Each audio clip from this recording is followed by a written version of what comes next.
Ayun, sige po, no? Magtunay nga na magandang umaga sa ating lahat, no? At higit na magandang umaga sa ating Panginoon. Sige, yung pinakamataas at pinakamalakas nating palakpak mo para sa ating Panginoon. Hallelujah. Sige namin sa natin. God is good! Grabe! Grabe! God is good! Amen. Tunay nga na napakabuti ng Diyos sa buhay ng bawat isa. No? Napakabuti ng Lord sa atin. Ano? Hallelujah. Yes, Lord. Sige, church note sa umagang ito, no? Simulan natin ang awitan na tayo ay nagpapasiyasat sa Panginoon. Ano? Hallelujah. Yes, Lord. Tunay nga, Panginoon, na dalangin namin na siyasatin mo ang aming mga puso sa oras na ito. Hallelujah.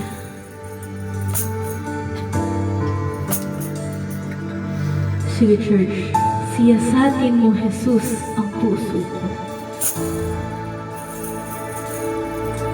Siyasatin mo, Jesus, ang puso ko sa kasalanang nagawa laban sa'yo. Nagtatapa, sumasamo, tumutulog sa harap ng banal mong trono.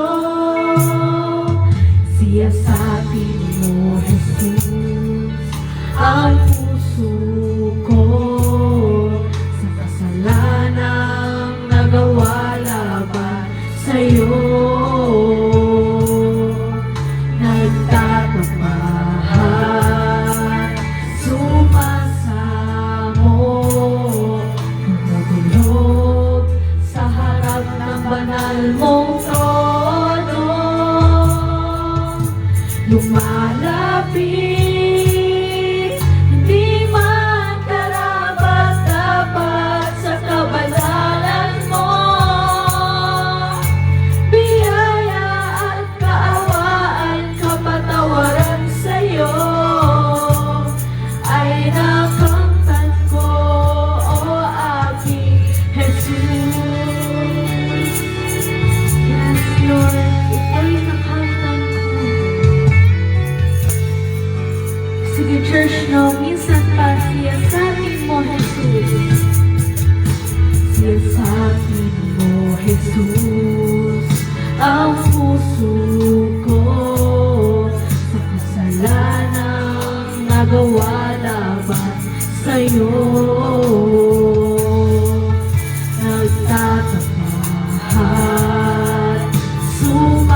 Kami po ay patuloy na aawit sa iyo. Kay buti-buti mo, Panginoon, sa lahat ng oras. Hallelujah. Yes, Lord.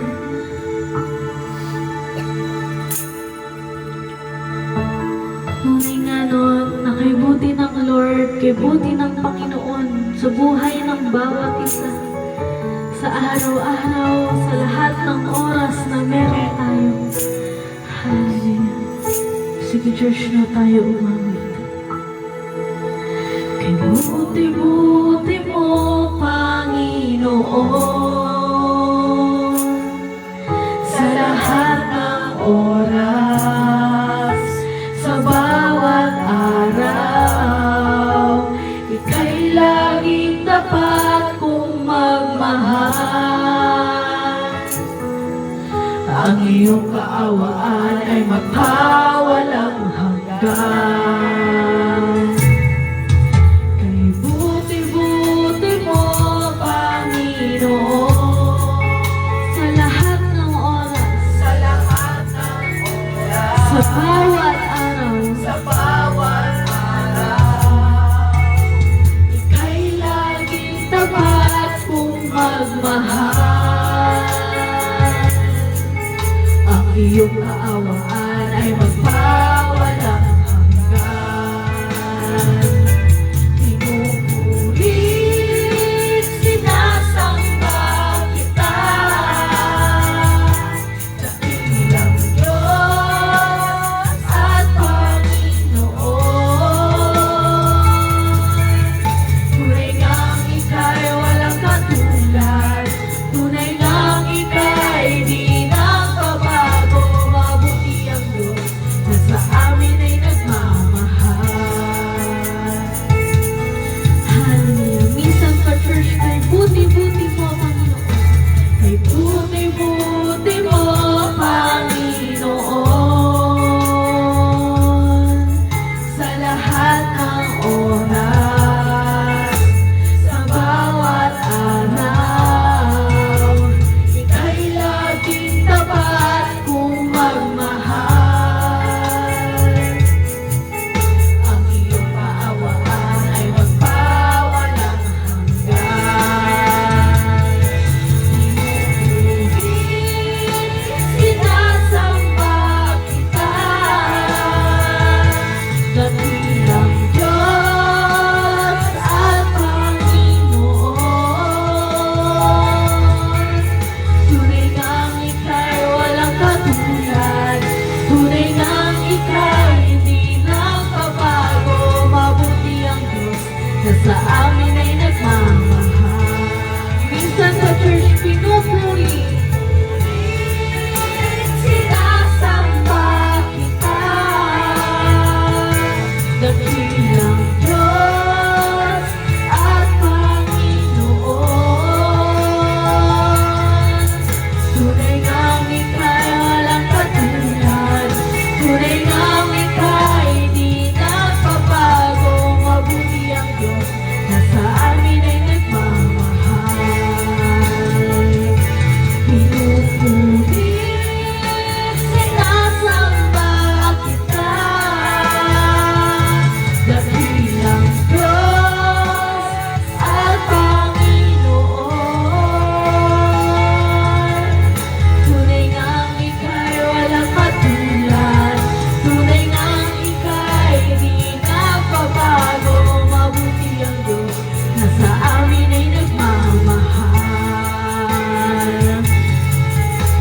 Mabuti ang Diyos na sa amin ay nagmamahal. Mabuti ang Diyos na sa amin ay nagmamahal. Yes, Lord, tunay nga na mabuti ang Diyos na sa amin ay nagmamahal. Hallelujah. Tunay nga na salamat sa iyo, Panginoon, sa pagmamahal na kahit sino man ay walang makakatumbas. Hallelujah. Hallelujah.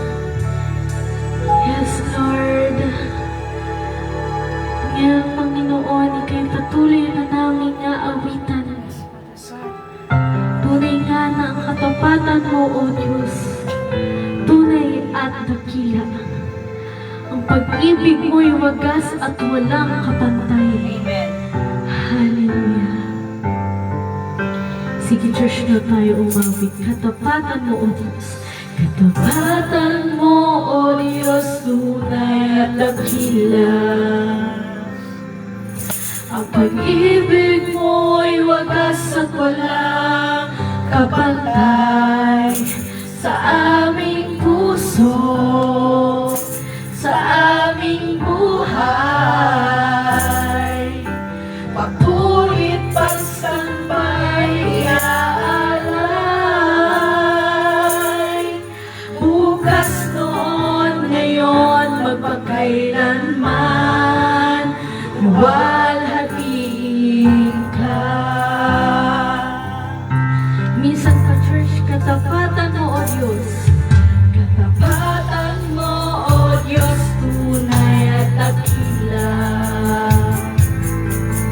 Ang pag-ibig mo'y wagas at walang kapantay sa aming puso, sa aming buhay.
kay buti mo sa amin.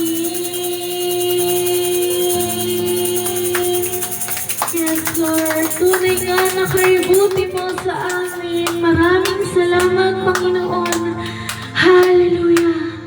Tunay nga, Lord, na ibinabalik na po namin sa iyong pinakamataas na pupurit, pagsamba at pasasalamat. Ang lahat ng anak ng Diyos ay magsabi ng Amen. Hallelujah.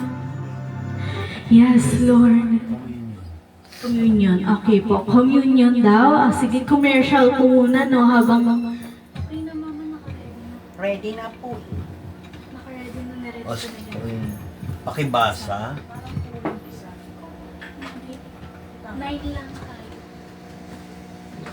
Sige po, nabasahin po muna natin ang 1 Corinthians 11, verse 24 to 28. Verse 24. At nang siya'y makapagpasalamat ay kanyang pinagputol-putol at sinabi, ito'y aking katawan na pinagputol-putol dahil ito'y aking katawan na pinagputol-putol dahil sa inyo. Gawin ninyo ito sa pag-aalala sa akin.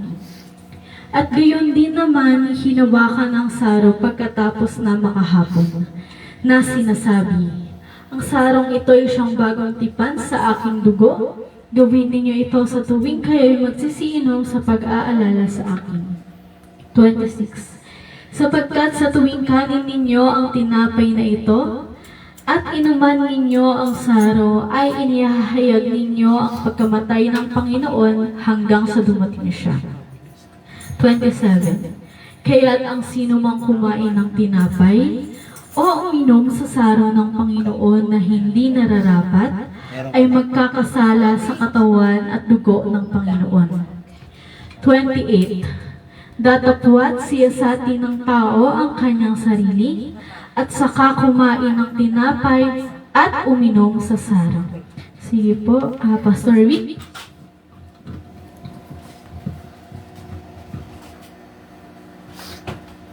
Ating isubo ang tinapay bilang alay sa Diyos para sa ating kaligtasan. 1, 2, 3.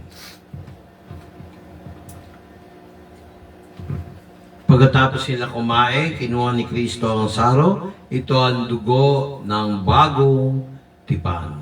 1, 2, 3. Umako tayo sa pasasalamat. Okay. Okay. Ito. Sige. Sige nga, minsan nga. God is good. Grabe! Grabe. God is good! Amen. Hallelujah. Sige po. Ayun no, magandang umaga muli sa ating lahat. Ano, at higit na magandang umaga sa ating Panginoon. At ayun, tayo po ay dumako na, no? Dire-diretso na natin sa pagpapasalamat po. Ano, everyone and every two and every three. Everyone. Anyone. Any two, any three. Ano? Okay, diretso. Sige po, kung wala po. Sige po, ano, asan ang ating... Isa na sa baba. Ay, yung ano, Ayun, sige po. yung tiles, ang box. Ayan. Yun, ano, sige. Kung wala pong magpapasalamat, ano, idiretso na po natin sa tithes and offering. At dito na lang po siya, huwag na natin siya iakyat sa pulpito. Para di na makita rin sa camera. Oh, praise ka na. Sige po, bago tayo mag-pray, ano, bago natin ipag-pray ang tithes and offering po, ano, at magtuloy sa Word of God. O, wala namang magbibigay?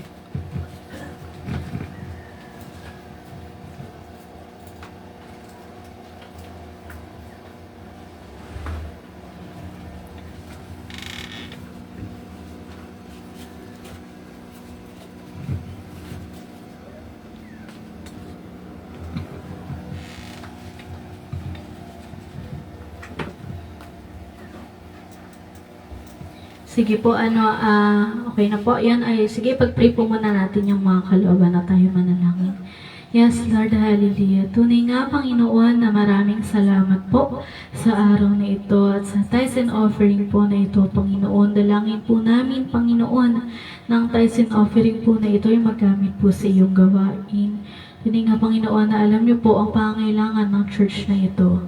Langin po namin yung mga nakapagbigay na ibalik niyo po sa kanila ng siksik, liglig at umaapaw na pagpapala, Panginoon, yung mga unspoken prayer po nila, Lord. Muli nga na ikaw lang po ang nakakarinig nito at nakakaalam. Nalangin din po namin yung mga hindi nakapagbigay, Panginoon, na bigyan niyo po sila ng kakayahan upang makapagbigay sa iyo. Muli, maraming salamat po. Ibinabalik na po namin sa iyo ang pinakamataas na papurit pagsamba at pasasalamat. In Jesus Christ's name we pray. Amen. Hallelujah. Sige po, tayo po ay dumako na sa pinaka-importante, pinakamahalagang bahagi po ng ating gawain po, ang pagbibigay po ng Word of God na pumanahan ni Pastor Vic. Pastor Vic, pasok.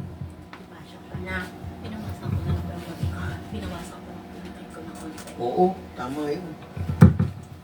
Maganda, thank you Okay. Buksan ninyo ang Biblia sa Matthew 21. Matthew 21. Verse 1 to 11.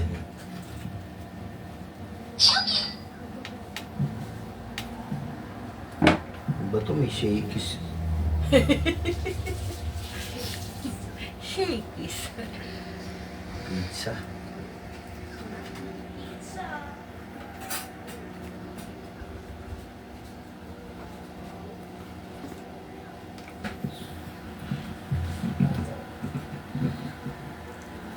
Araw daw ng palaspas ngayon sa karamihan ng mga churches, lalo na sa Catholic Church.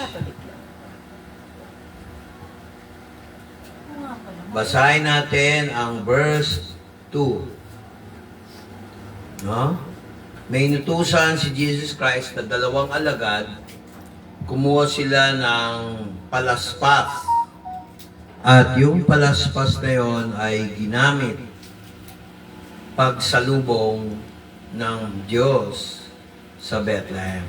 Pakinggan niyo, verse 2. Saying unto them, Go into the village over against you, and straightway you shall find an ass tied and a colt with her. Loose them and bring them unto me. And if any man shall say aught to you, ye shall say, The Lord has need for them.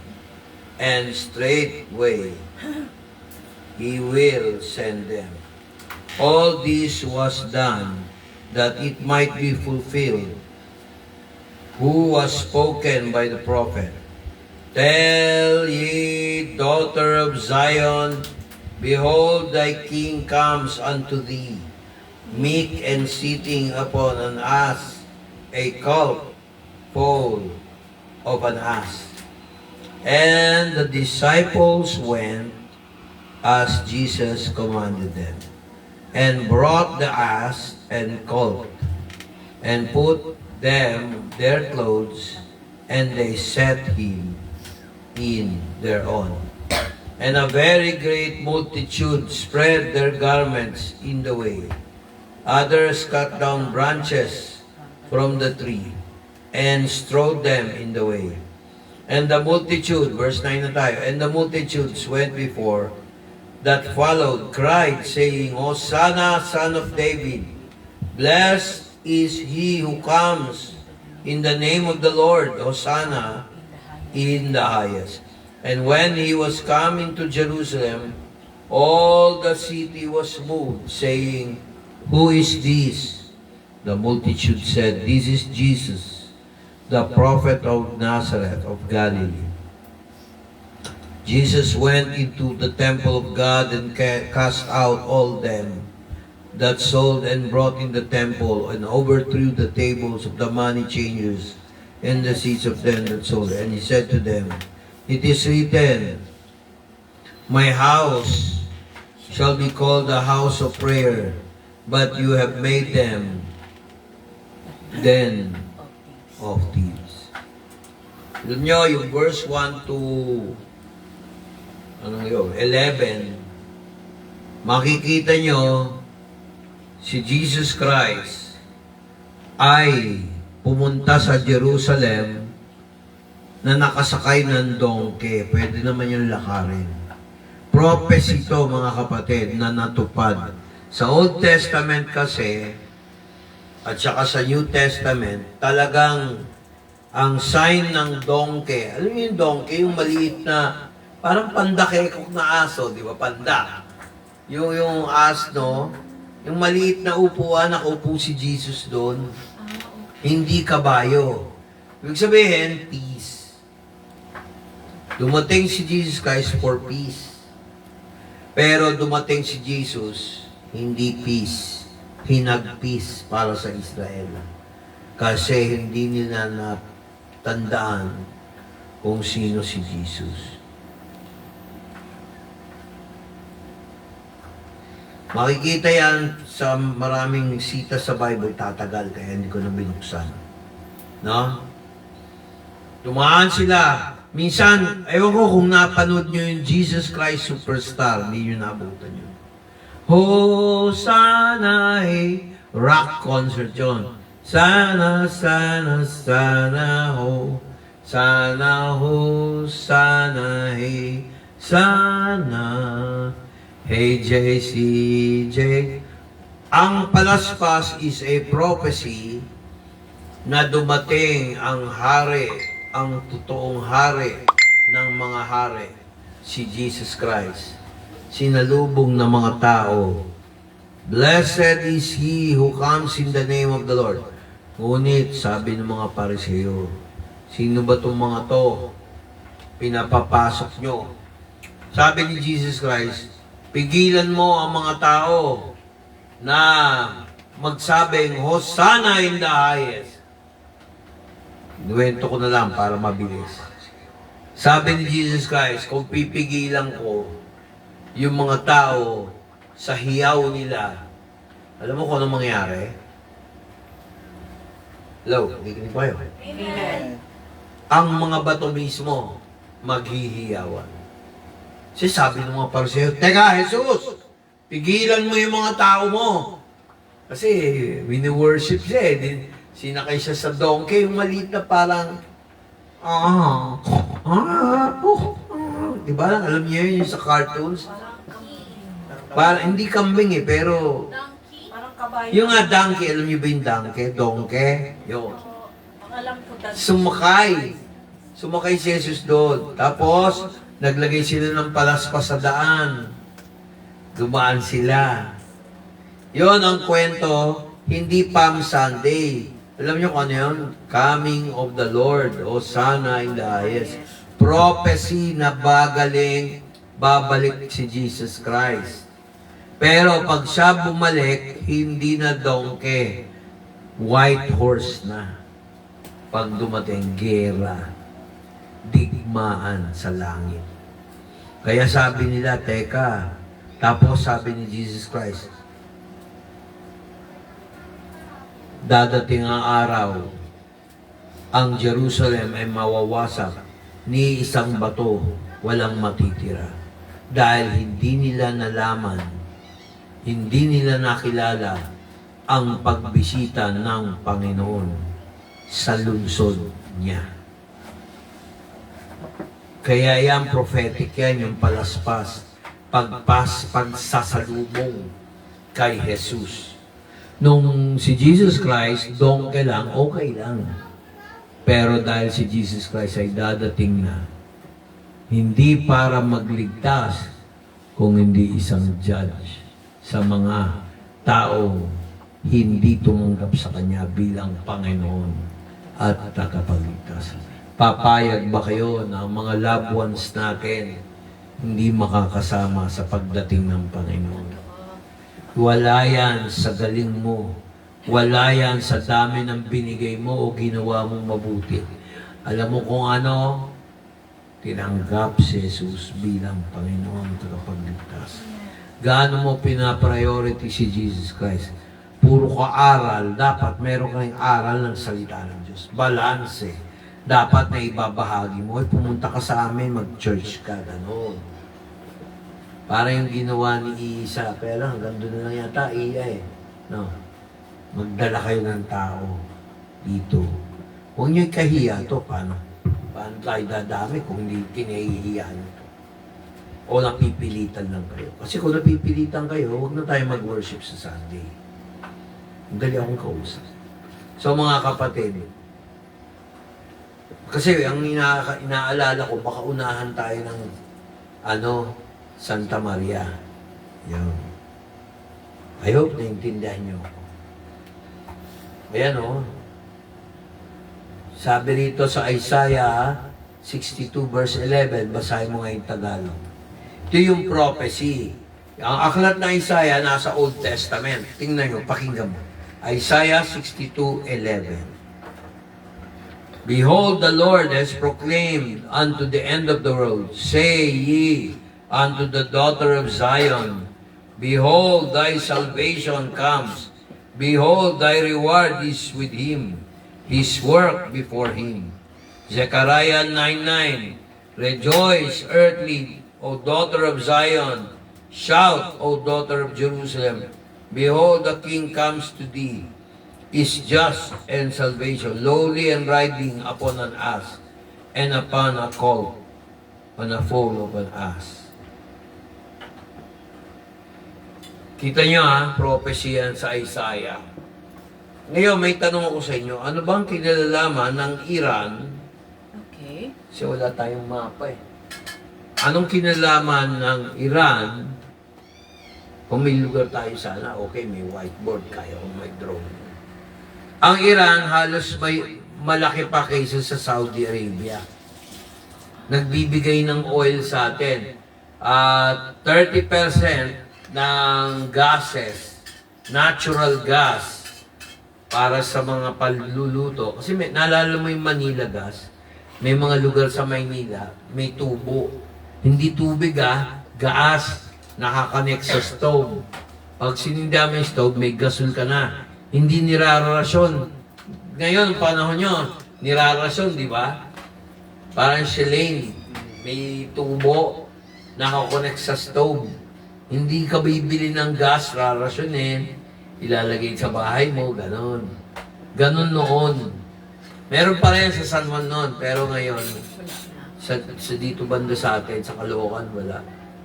Sa Quezon City, wala. Sa San Juan lang meron noon. Ngayon, yung Iran, kasi ang Iran nasa gitna ng Mediterranean. Yung kuhanan ng oil ng iba-ibang bansa, dumadaan yung barko doon. Dala yung langis, petroleum, gasoline, diesel, yung hindi purified, raw material na oil, hindi pa filtered, hindi pa refined, nilalagay sa barko para papunta sa Europe, may papunta sa Southeast Asia, meron papunta sa iba. Ngayon, may oil din, tsaka gas, sinusupply din ng Russia, dinadaan naman sa Arctic, supply din para sa Europe. Ngayon, itong Iran, ang ginawa, nagkaroon ng alitan sila, hindi sila magkasundo. Pati katabing bayan ng Iran, mga bansa sa tinitira nila. Kaya ngayon, yung mga barko na papunta sa Europe, papunta sa North, papunta sa Africa, basta lahat ng bansa na humingi ng oil, tinira nila. So napigilan. Iilan lang ang nakakakuha ng oil. Ganyan din ang nangyari, nadamay tayo. Kasi biro mo yung barko na magdadala ng bariles. Parang, di ba nakakita kayo ng... Tonelada, Pastor? Oo, tinilada yun. Bariles nga. Ang isang bariles, mahigit pa sa 1 ton. Puro langis yun. Araw-araw yun, dinadala yun. Kasi pag walang oil, wala tayong kuryente. Pag walang oil, walang magpapaandar ng mga generator, walang magpapaandar ng mga sasakyan, walang magpapaandar ng synthetic oil. Alam nyo ba, may mga cooking oil, kinukuha rin sa langis sa Saudi yun. Hindi lang Saudi, Yemen, Qatar, lahat ng bansa na nangangailangan ng oil sa industry, doon dumadaan, hinarang ng Iran. Hinarang ng Iran. Kaya imbis na Iran yung barko, Noran. Kaya nagmamahal ang oil. Kaya maganda yun sa movie, magdadala na ako. Kaya yung manufactured oil, unrefined oil, tumataas. Yan ang lifeline ng business. Pag tumaas ang langis, tataas din yung mga goods. Kasi, tingnan nyo yung tricycle, magkano per liter na apektuhan. Pero sa Davao, hindi tumaas. Kasi nagpadala ang Russia, ang pangalan ng barko, Sarah Fly. Nagdala ng barko. Sarah Sky. Sky ba? Sige. Nagkamali na ng spelling sila. So, Sarah Sky. So, o nga naman, ba't sa Sky dapat fly muna, di ba, bago mag-Sky? Mayahan mo na. Sige na, yun ang gusto mo eh. Sarah Sky. Na galing Russia, nagbigay sila ng petrolyo, nagbigay sila ng oil, kaya ang prices doon maayos compared sa Luzon. Visayas din, binigyan nila kaya hindi gaano tumaas yung langis. Alam mo kung saan lang tumaas? Luzon. Pumunta ng China, walang nangyari. Yan ang resulta pagka hindi tuwid ang pamamalakad.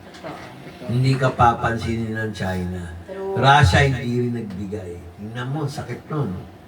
Yung yabang ni Trump, tingnan mo nangyari si Trump. Yabang eh. Gusto niya ura-urada. Tama si Bill Clinton. Ura-urada, kaya yung mga pension ng mga Amerikano, apektado. Tinitipid ngayon. Pati yung mga dual citizen, pinapatanggal na yung dual citizen. Gagawin, kung gusto mo maging Amerikano, Amerikano ka lang. Racist yan eh.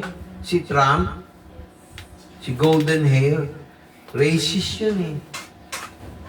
Kala mo sila yung original na Amerikano. Ang original Amerikano yan, yung mga Indiano sa Mexico tsaka sa Aztec sa South America. Yun ang tunay na Amerikano. Tsaka yung mga taga-Canada, yun ang totoong Amerikano kung tutuusin. Hindi yung mga Amerikanong US. Kaya bang ngaya nila? Tapos pag half-half ka, hindi ka pa rin Amerikano, mamili ka. Ano gusto mo? Pinoy ka o Amerikano? Ganun. Tapos lahat sila, pinag-early retirement, hindi binigay yung mga back pay yung iba sa kanila. May kaklase ako, hindi binigay yung back pay nila, natanggal. Meron akong nakasabayan ng magulang, pinagupit niya yung anak niya nung isang araw sa Santa Maria naman. Tinanong ako, nabalitaan ho ba ninyo? Ewan ko, ba't akong tinanong, hindi ko naman kilala. Nabalitaan niyo ho ba sa Tarlac yung embassy ng US nagsara? Nagtipid. Kasi gera gusto nila eh.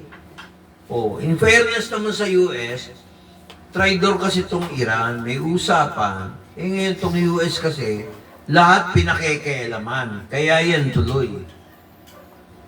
Gera. Ang balita ko nga, latest ngayon, itong oras na to, pinasabugan ng Iran ang Israel. Merong prophecy, pag nasira ang mosque, maaaring dun itayo yung third temple ni Solomon. I-revive nila yung Old Testament worship. Hindi nakakatuwa yun. Bakit? Part of the prophecy, pag nagiba yun at tinayo yung third temple, siyempre, gulo yun. Mag-aaway yung mga Arabic countries, tsaka mga Hudyo, at tsaka mga Kristiyano. Dahil doon sa kapirasong lupa na yon. Yung mosque, parang mosque ng Quiapo, ganun. Pag yun ang nagiba, yun ang one of the most holy, pinakikialaman ng Iran, magkakaroon ng World War III. Or, bago ang World War III, makinig kayo, magkakaroon ng tinatawag na taghirap. Papasok yung Antichrist na magsasabing siya si Jesus Christ. Inaabangan ko yun, mga kapatid. Pag yan ang nangyari, magbilang ka ng tribulation period. 3 years. Bawa na, itayo. Nandun na yung Antichrist. 3.5 years. Dadating siya.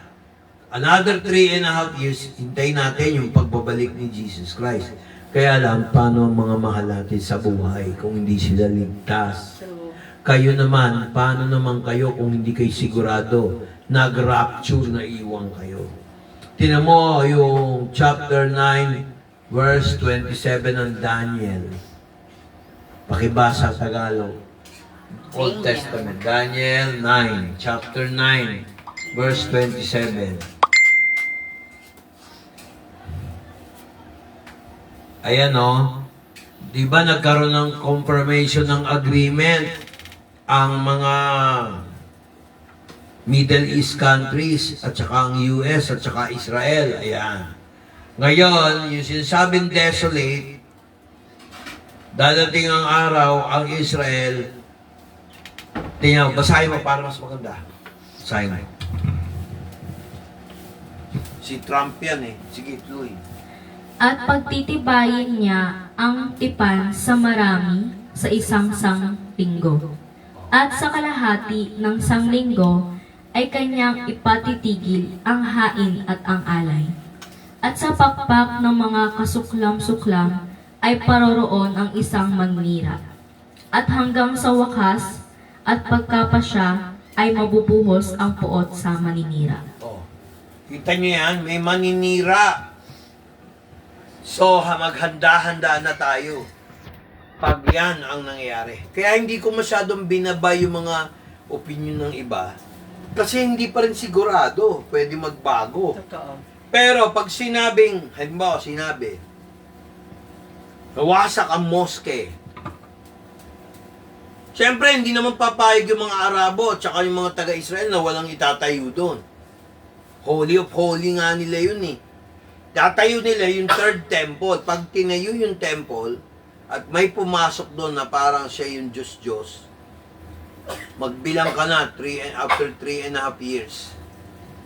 Parating na ang Antichrist na yon. Tapos, babawalin niya yung mga offering, Old Testament offering, yung mga inaalay na baka, tupa, dugo, yung mga ganon. Parang panahon ni Moses, i-restore nila. Pero panandalian yon. Tapos, ibabalik na naman, babawalan niya. Hanggang magkagulo-gulo na. Magaling magsalita. Papakita niya na magpo-prophesy siya, magmi-miracle siya, mamamangha mga tao. Ang hindi nila alam, hindi yun ng Diyos. Hindi yun yung Heso Kristong kilala natin. Sige lang. Balik mo yung verse 26, sige. Ito ang nangyari na to, yung verse 26. And after 60 years and 2 weeks, the Messiah shall be cut off, but not for himself. Yan yung ipinako si Kristo, kaya cut off. And the people of the prince shall come, destroy the city and the sanctuary, and the end thereof shall be with the flood, and to the end of the desolations. So, kung meron desolation, 60 years plus. Oh, ano sinabi? 70 years. Oh.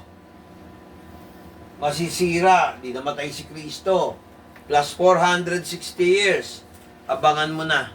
Anong year na ngayon? 2026. O ilang years na lang. Possible. Hinihintay ko yung start ng bilang ng 7 years. Kasi wala pang tinatayo na templo. Balik ko sa 27. Mahirap ipaliwanag to sa preaching eh. Kasi magulo, malilito kayo. Kahit yung mga nag-aaral sa Bible School, hindi dinidiscuss yan. Kailangan i-discuss yan pagka Bible study talaga, Sunday School. Kaya sabi, he shall confirm, ayan o, pagtitibayin niya, tipan ng marami, ng 1 linggo. Ilang araw ba sa 1 linggo? 7. So, pag hinati mo sa gitna, 3.5 years. Kaya pag tinayo yung temple, another 3.5 years yan, bilangin mo na, another 3.5 years, ayan na, tribulation na. Kaya medyo abangan na. Pag-pray nyo, huwag muna matuloy. Marami, yung iba sa inyo, hindi pa graduate. Di ba? Hirap niyan, Pastor. Nakakatakot yung gera na yan kasi mali ang US, hindi nag-isip eh. Si Trump. Baka yan pa magpadali ng pagdating ng Antichrist. Kasi nagkaroon ng gera eh. Ang Iran, hinarang ang oil. Dadating ang araw, ang presyo ng langis mas mataas pa sa pagkain. Dati, pagkain ang mas mahal sa 1 kilo. Ngayon, hindi. Mas mataas pa yung litro ng gasolina. Baka wala nang bumiyahe, sabi nga ng mga driver. Driver sa Santa Maria. Kaya mga kapatid, pagka ganyan, stay at home. Huwag kayo lalabas ng bahay. Pagka dumating yung presyo na wala nang sasakyan, stay ka lang sa bahay. Yung pwede mong kunin na malapitan, kunin mo na. Oh, ganun lang kasi. Kaya kayo na malaki ang sweldo sa BA, huwag kayo masyadong kumpiyansa din. Bumalik kayo sa praise and worship para mahabag ang Diyos. Amen. Kasi Amen. pagka pinagpala kayo at hindi nyo binibigyan ng atensyon ng Panginoon, kayo ang mamumblema sa lahat. Pati tayo. Damay-damay yan. Pati yung mga lahat ng industry. Pagka tumaas ang presyo ng oil, lalo tayong maghihirap. Lalo tayo. Tapos ang agricultural sector, hihina. Bakit? Saan ba kukuha ng gasolina yung mga makina? Pag nag-plant sila ng mga halaman. Ito na yung panahon ng paghasik. Patibayan ng sikmura, patibayan ng pananampalataya. Kaya hindi po pwede rito yung pag wala ka makain, buburingot ka, huwag kayo gagawa ng ganon. Yan ang magiging source na loophole ng Diablo. Pag wala makain, manahimik. Intindihan niyo ako. Kaysa magkasala. Huwag magsisimangot, lalayo lalo ang biyaya. Pagka kapighatian o kaya kakapusan, huwag kang sisimangot, huwag kang magreklamo. Sa halip, manalangin, makiusap sa Diyos. Amen. Kasi Amen. karamihan ng Kristiyano, nasanay ka, meron. Convenience. Nung nagkaroon ng konting inconvenience, minumura na ang Diyos. Huwag ganun. Hindi pwede yun. Pinakakawawa, Amerikano. Kasi lahat sa kanila, automatic. Magluluto ng pagkain, automatic. Totoo. Magtitimpla, automatic. Paghihiwalayin sa mag-asawa, automatic, online. Iinom ng kape, gagawa ng kape, automatic. Lahat nasanay sa automatic. Bibili, magsha-shopping, minsan hindi na lumalabas ng bahay. Online. Automatic, online. Tapos, kukuha ng pera, online. Nag-offline. Paano ka kukuha ng pera? Totoo. Walang pera ang aking ATM.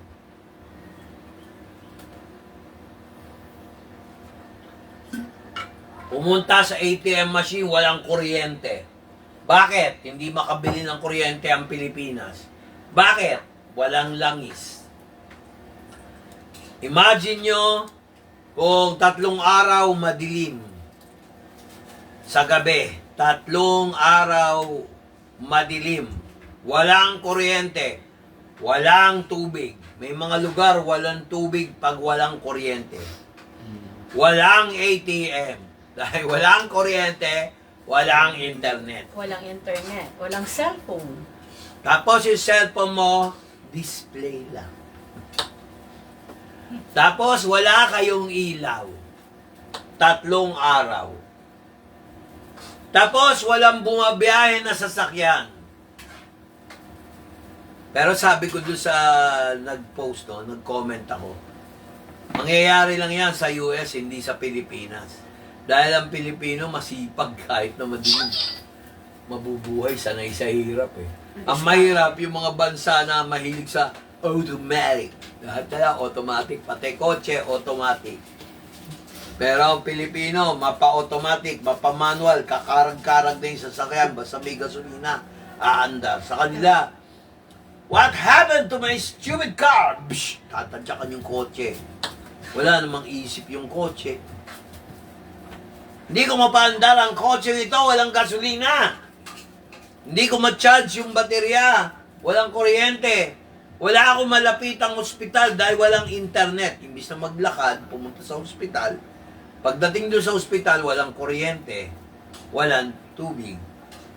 Sarado ang ospital, madilim. Ubus na yung emergency light nila. Imagine nyo, 3 araw lang na madilim. Natutulog kayo, gabi, may kuryente pa eh. Chat pa kayo ng mga klase mo. Oy, ay, eh. Bayaan mo na, may praise and worship naman, ganun pa kayo. Biglang dumating yung Antichrist, may pagsubok. Na-brown out. Paggising mo, wala pa rin ilaw. Ang init-init. So, akala mo gabi pa, yung pala. Tapos, dumating pa yung araw na apektuhan din. Sign of the times. Umaga mo, tanghali mo, gabi pa rin.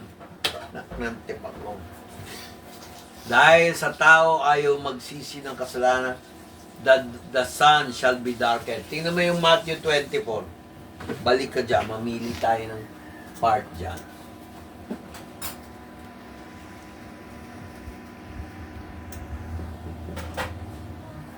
Sige, baba mo, dahan-dahan. Sige. Ayan, oh. Marami ng sinungaling na pastor, may maleta pa. Oh. Diba? Ay, nakakakilabot. Sila unang hahatulan, eh, nanakaw pa eh. Ayan. Ayan, oh. Naibahagi na Biblia, binaliwala. Oh, ayan na yung dating na pagsuway. Sipin nyo kung madilim. Ayan, oh. Israel, ayan, oh, great tribulation. Sapagkat kung magkagayoy, magkakaroon ng malaking kapighatian na gayoy di pa nangyayari buhat sa pasimula ng sanlibutan hanggang ngayon na hindi na mangyayari kailanman. Kapighatian. Ibig sabihin, kahirapan. Kapatid, ano ngayon ang inyong iniisip? Tama ba yung sinabi? Imagine all the people living for today. Kung ngayon, Pastor, hindi pa natin nararamdaman yung ano. Isipin mo pamasahe pa lang yan. Yung epekto ng langis. Hindi pa apektado yung mga binibili yung LPG. Hindi pa apektado yung mga negosyo. Na-gets nyo? 1.5 na ngayon, Pastor. Alin? Yung regas ko. Oh. Yung kapitbahay namin. Last bili ko nung March 3, 987. Discounted na yun kasi kay Pastor Senior. Ngayon, 1.4, almost 1.5 na. Para may supli lang atang 15. Mga kapatid, nag-isip na ba kayo? Kailan kayo lalapit sa Diyos pag wala na kayong makain, wala na kayong mailuto, wala na kayong masakyan, hindi na kayo papasok ng school. Yay! Walang pasok! Yung pala, ilang taong walang pasok. Walang kuryente, walang kakainin.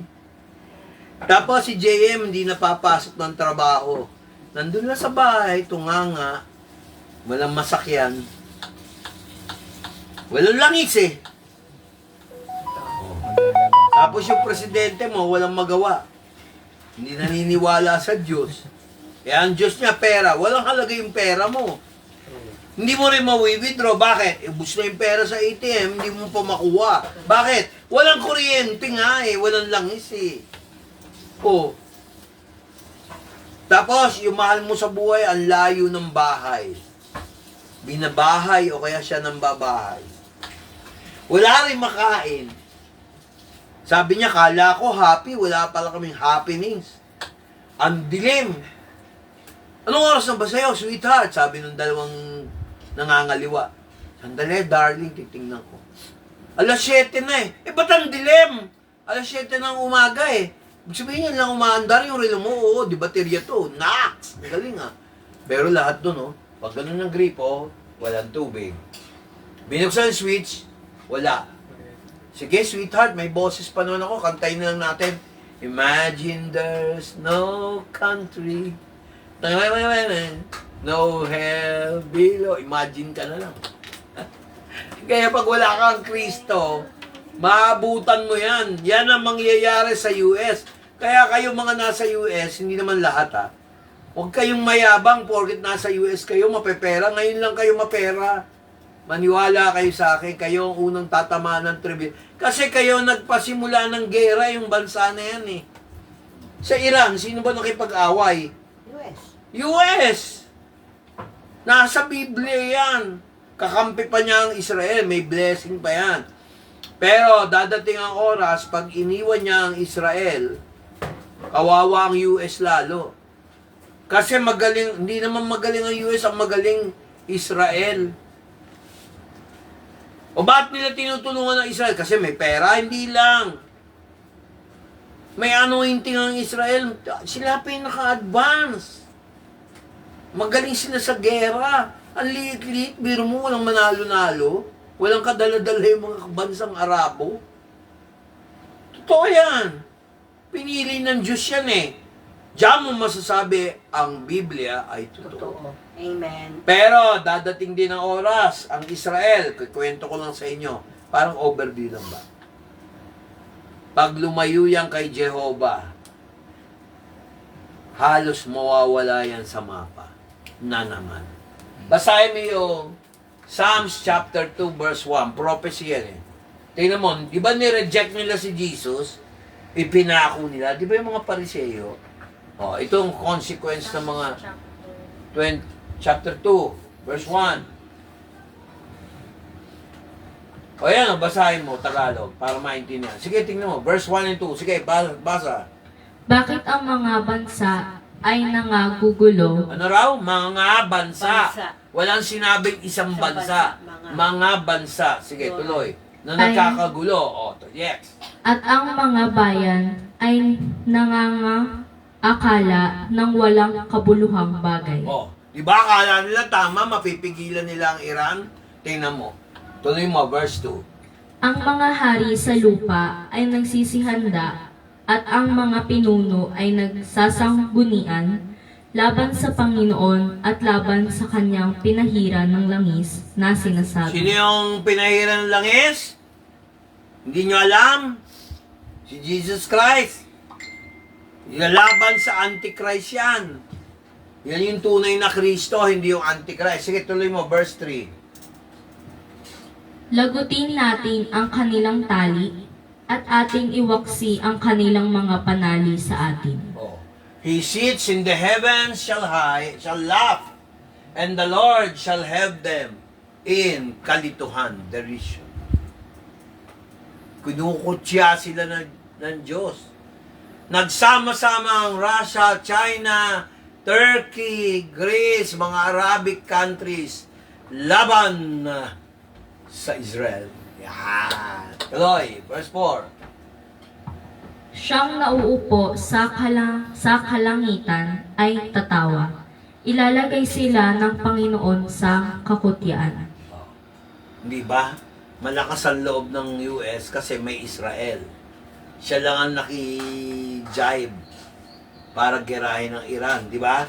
Pero ang darating araw, lahat tatalikod sa US, nagkatotoo na. High school ko pa sinasabi yan sa Bible study noon. Ayan o, siyang naupo sa kalangitan ay tatawa. At ilalagay sila ng Panginoon sa kakutyaan. Verse 5. Tuloy. Kung magkagayoy, magsasalita siya sa kanila sa kanyang poot, at babagabagin sila sa kanyang malabis na sama ng loob. Kaya nakakatakot galitin ng Diyos. Grabe.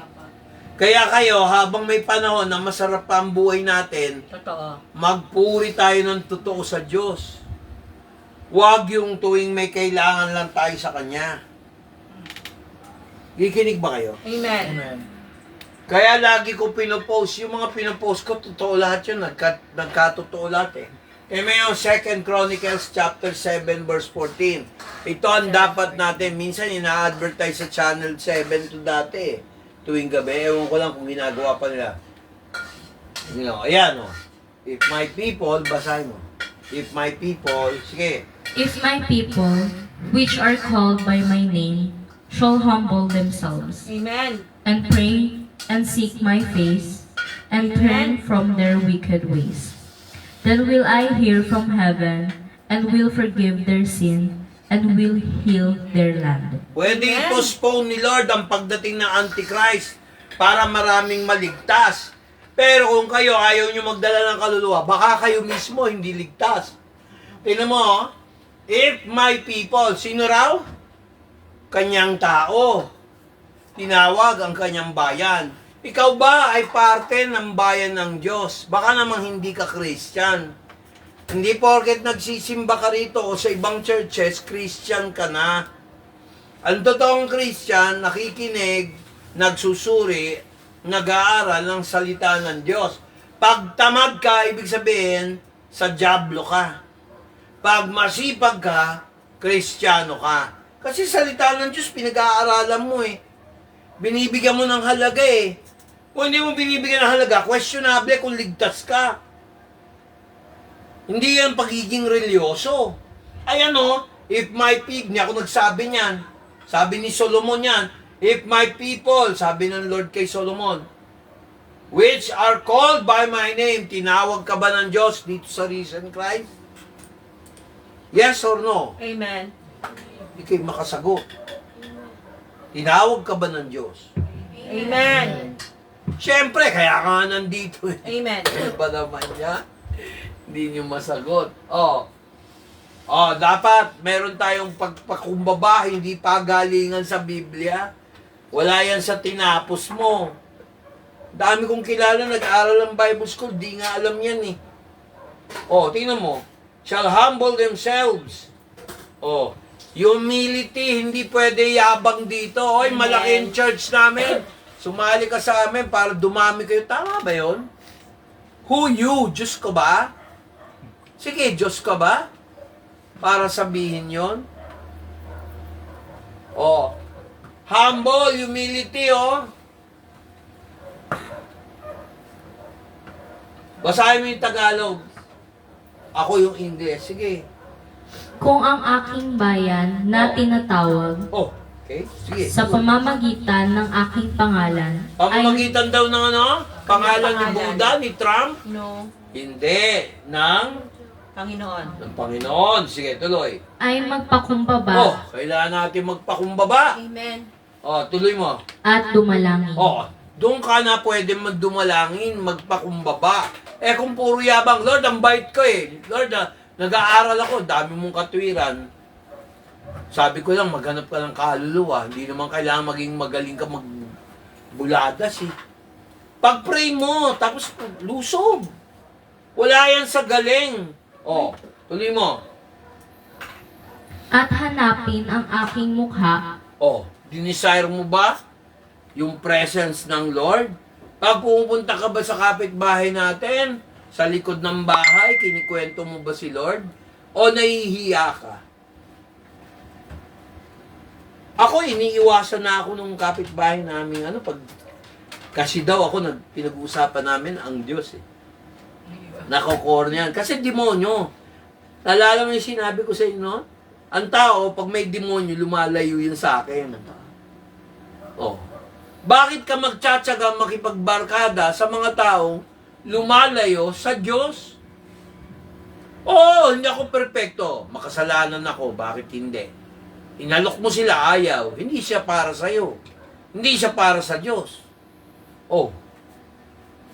Magpungkumbaba, dumalangin. Ano pa? Hanapin ang kanyang muka. Alam mo ba ang Diyos? Nasa iba ang mukha ng Diyos?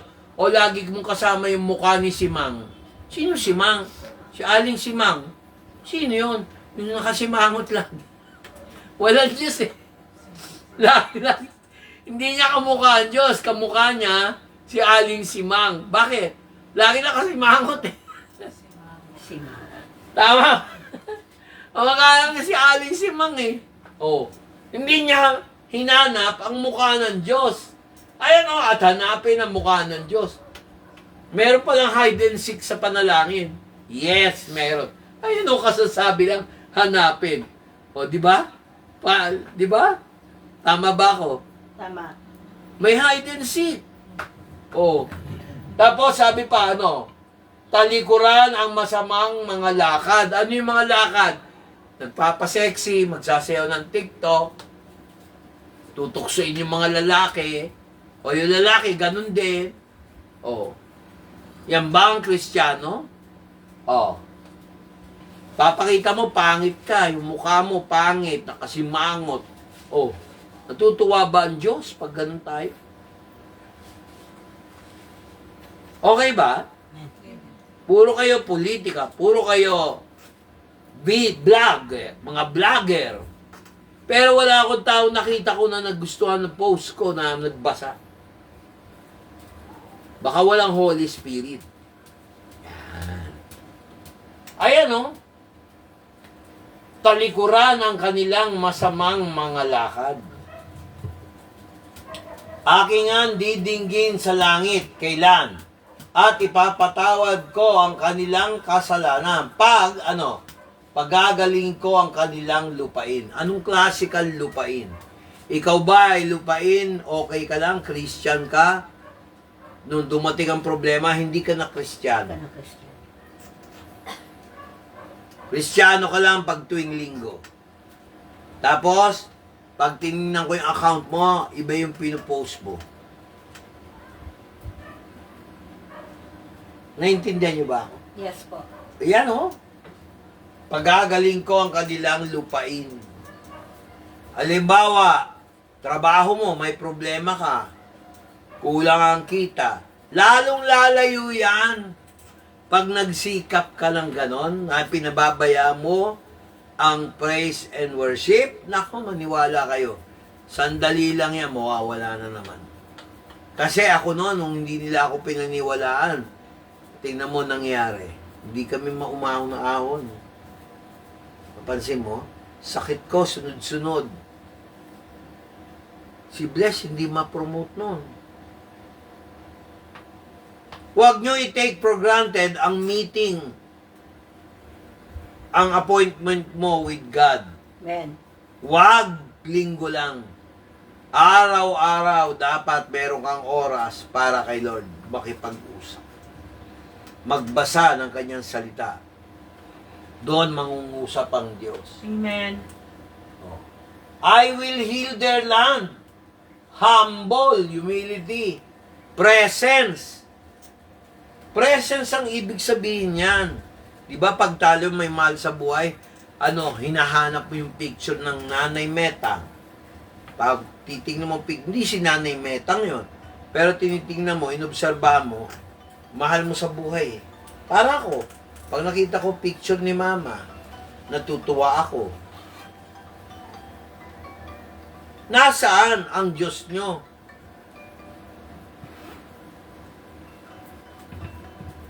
Dapat ang Diyos nyo, hinahanap nyo. Ang Diyos lumalayo pag minimenos mo siya. Lumalayo ang Diyos pag minimenos mo siya.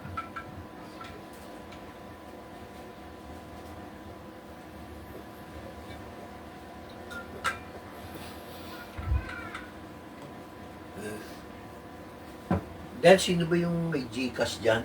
Si Flor ba? Ito sa Amparo dyan. Janet. Ha? Janet ba? Ayan ipapatawad. Ayan Verse 15, tingnan mo. Ngayon,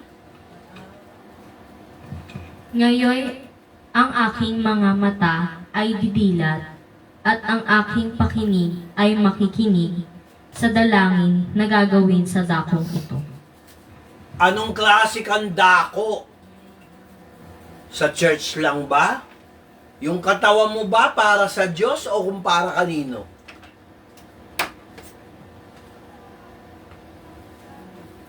Kaya importante yan. Ngayon, ang aking mga mata ay didilat at aking pakinig ay makikinig sa dalangin ng gagawin dakong ito.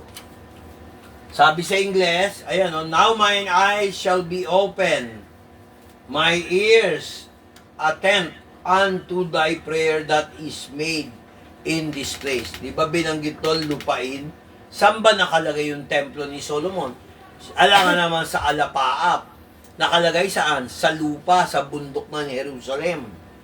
Ngayon, ikaw ay lupa, nabahagian ka ng binhi. Ano yung binhi? Yung buto. Binhi ng salita ng Diyos. Tumubo sa'yo. So, kung ano man pinagpe-pray mo, sa tingin mo, sasagutin ng Diyos o hindi? Sasagutin. Pero kung hindi ka katulad ng lupa, na matabang lupa na sinasabi ni Kristo, hindi yan mamumunga. Kaya pag nagpe-pray ka, laging bigo.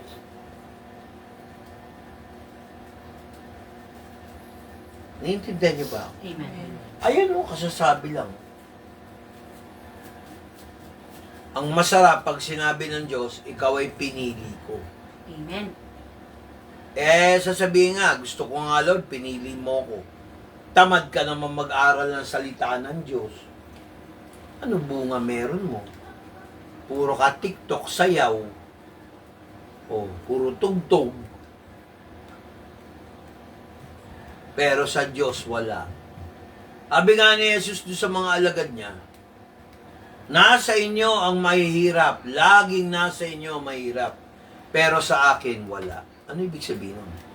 Huwag mo nang problemahin ang mahihirap. Dahil mahirap ka rin. Pero pag nasa akin ka, mayaman ka. Amen. Yon ang problema. Mga kapatid, hanggang dito na lang ako. Kasi nakikita ko, kailangan nating magsikap, mag-aral at maibahagi ang salita ng Diyos. Wala yan sa galing ng pastor o galing ng mga miyembro. Nasa anointing ng Holy Spirit yan. Kailangan mag-recommit kayo. Kailangan mamunga kayo. Kailangan sa linggo magdala kayo ng bisita. Dalhin niyo yung kapatid niyo. Pilitin niyo. Kasi mission niyo yun. Naintindihan niyo ba?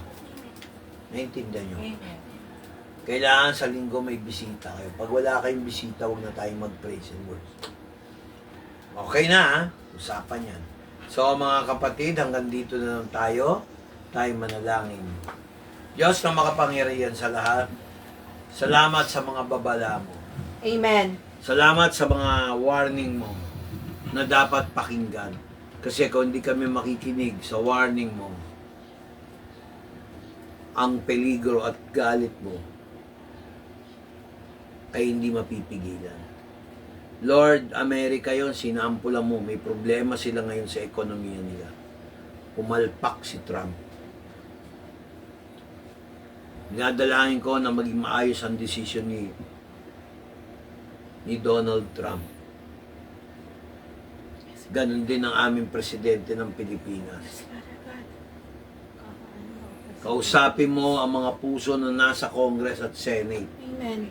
Hindi puro impeachment, hindi puro trial, puro investigation, wala naman nangyayari. Nagugutom ang mga tao, Lord. Yes. Naapektuhan ng global crisis, oil crisis. Bagamat yan ay nasusulat, tanggap ko yan. Pero hindi ko sinasabing okay sa akin yan, Lord. Pagbigyan mo ng tagumpay ang bawat Christian ngayon na dumadaan sa ganitong Yes, Father God. crisis na naapektuhan. Katukin mo ang mga taong walang panahon sa praise and worship. Bigyan mo sila ng oras para maka-attend. Gumawa ka ng paraan. Your way, Lord. Amen. Not Amen. our way. Kasi, hindi ka namin pwedeng turuan, Lord. Mas alam mo lahat eh. Pero, hindi ko inaalis yung kapangyarihan na binigay mo sa akin bilang anak mo. Hindi marinig ang aking panalangin. For the sake of the name of Jesus Christ, Lord, give us breakthrough. Make us overcomers. Take off all temptations para magkaroon kami ng despair instead of hope. Naniniwala ako, Lord, sa oras na ito, magiging maayos ang lahat. Amen. Dahil ang sentro namin, ikaw, Jesus. Amen. Gawin mo kami matatag. Yes, Father God. Tulungan mo kami mapagtagumpay ang lahat ng hamon ng buhay. Amen. Kasi Lord, marami na ngayon naghihirap. Mahal ng gas. Baka yung iba hindi na bumiyahe, Father God. Pati eskwelahan, maapektuhan. Pati mga bata, may imbis na nakapokus sa pag-aaral, problema ng bayan. Lord, tanggalin mo na ang mga salot ng gobyerno ito. Amen. Ngayon na. Now na, please. Paupuin mo na yung dapat paupuin. Isolve mo ang krisis, Lord. Hindi sila capable, Lord. Tanggalin mo na yung mga nasa posisyon na nagpapahirap sa bayan. In Jesus Christ's name. Amen. Lalo-lalo na ang drug addiction. Amen. Please. Tanggalin mo lahat ng connected sa drug addiction. Pagnanakaw. Yes, Father God. Ayaw pa nilang aminin obvious na sila yung mga magnanakaw. Maawa ka, alang-alang sa iyong mga anak. Meron dyan, espiritu ng pagiging religyoso, magnanakaw naman. May posisyon sa isang sekta, magnanakaw, Lord. Tulungan mo kami. Palayasin itong taong ito. Yung mga nasa posisyon na nagnanakaw, huwag mo nang patagalin, Lord. Hustisya para sa amin, mga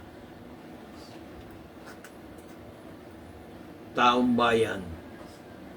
Nahihirapan dahil sa... Imbis na bigyan kami ng magandang pensyon, binawasan pa. Di naman totoo yung increase.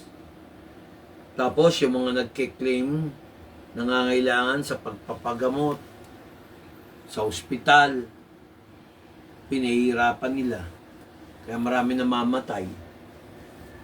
Panginoon, humihingi kami ng hustisya mula sa iyong mga kamay. Amen. Amen. Paggalawin mo ang iyong mga kamay, Lord. Yes, Father God. Kailangan ng Pilipinas ang tunay na katarungan. Amen. Hindi yung katarungan ng mga komunista o kaya mga katarungan ng mga kriminal.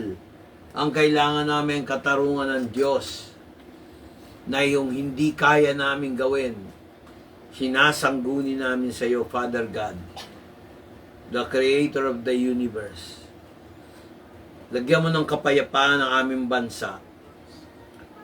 I-restore mo ang oil prices na mas mura na ngayon. Huwag mong pabayaan ang Pilipinas madamay sa salot ng gulo, peste, lindol, bagyo, Yes, Father God. earthquake, mga fault line, mga sinkholes, mga tornado, lightning, flood. Maawa ka sa Pilipinas, Father Yes, God, Father God. at sa buong mundo. Amen. Pati sa global warming, yung radiation, Panginoon, ng ozone layers. Keep us safe. Palamigin mo ang environment, Lord. Lahat ng mga bulsa ng mga members ng Risen Christ Bible Church, Lord, ipalawak mo ng asenso Amen. Amen. para hindi sila mataranta sa mga hinaharap nilang pangangailangan. Lord, nagpapakumbaba kami sa iyo. Yes, Father Pati God. lahat ng nakakonekta sa amin, pagpalain mo. Amen. Lahat ng nakakonekta sa broadcast na ito, Amen. pagpalain mo. Mga may sakit, gagaling. Yung mga walang pera, magkakapera. Yes, Father God. Yung may mga sakit at karamdaman, magkakaroon ng healing. Amen.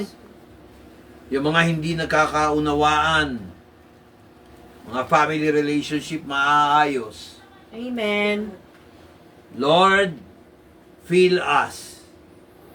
Lord, teach us. Lord, protect us. Lord, provide us in Jesus Christ's name. Lord God, Yeshua, we call on your name. Rain down the Holy Spirit right now. Let us feel the Holy Spirit kahit walang music. Yes, Father God. Inaasahan ka namin na itong prayer na to ay may resulta Yes, Father. ngayon din. Yes, Lord God. Amen. Amen. Dati Amen. ko sa akin. Okay na. Off na, off. Bye-bye. Bye! God bless us all. Bye-bye! Off mo na. Ama.